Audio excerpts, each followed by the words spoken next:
and Yasser Arafat is sitting with me here. I would like to ask Abu Ammar, who sacrificed you in Lebanon? Who sacrificed you in Syria? Who sacrificed you in the rest of the world? Today, here is the man sitting, whom we all recognize as the representative of the Palestinians.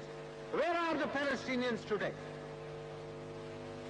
And Your Majesties, most humbly, I wish to point out that we claim ourselves to be Muslims. Look it in our hearts. We are black. We have double standards. For Palestinians being forsaken by Egypt, we debar Egypt for entry into Organization of Islamic Conference. Muslim, non-aligned member of this Organization of the Islamic Conference was subjugated by force by a superpower. I am their neighbor. The Organization of Islamic Conference has passed 10 resolutions. That neighbor is still there. There are friends, my brothers who are sitting here, who came and told me that I should go and shake hands with my next door neighbor because it has been held by a superpower. For them, we have that standards. For Egypt, we have a different standard. For Palestinians, we have a different standard. What kind of people are we? Is posterity going to remember the unity of the Islamic Conference from the standard that we have? Is the Muslim Conference going to be remembered for the interpretation that we have on Islam?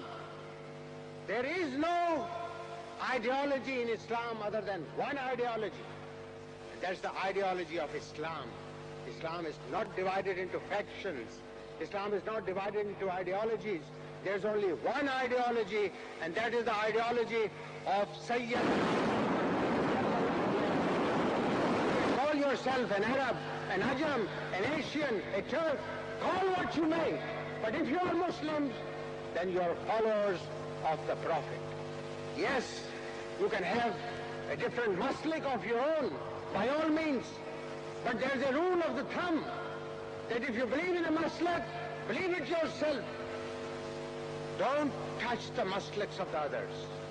There's only one ideology of Islam, and Your Majesty, most humbly, I submit that I would request this august body to very seriously consider on the question of Egypt the proposal, a very able proposal that was made by the honorable leader of the Malaysian delegation, Sayyid Ghazali, and a very, in my opinion, a very sincere, humble suggestion made by President Suko Ture.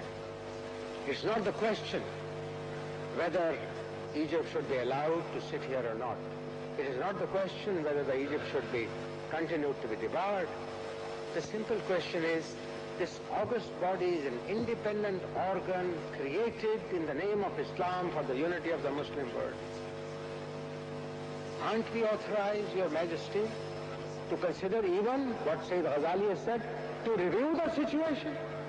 Are we the prisoners of our own rules and regulations, of our own emotions? It is just a question of review. Review it and then dump it. Nobody will say a word. But for God's sake, review it, because the things are different today.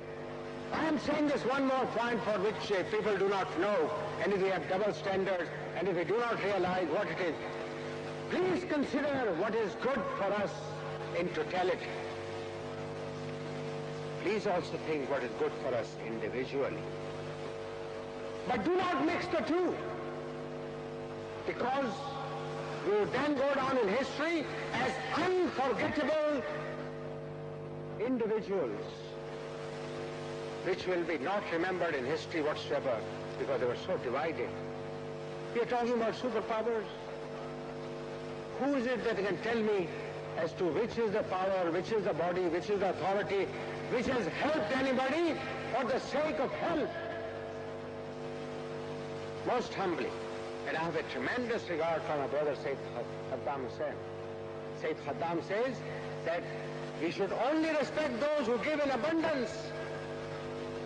Please put it to yourself that what you have today in Syria, at what price has this been achieved? If this price was worth paying, and I'm for you, I am for Syria. If God gives me 10 more lives, I'll go and fight for Syria. I'll fight for Palestine. I'll fight for everybody else, but in the name of Islam. Not as a Pakistani, not as a Syrian.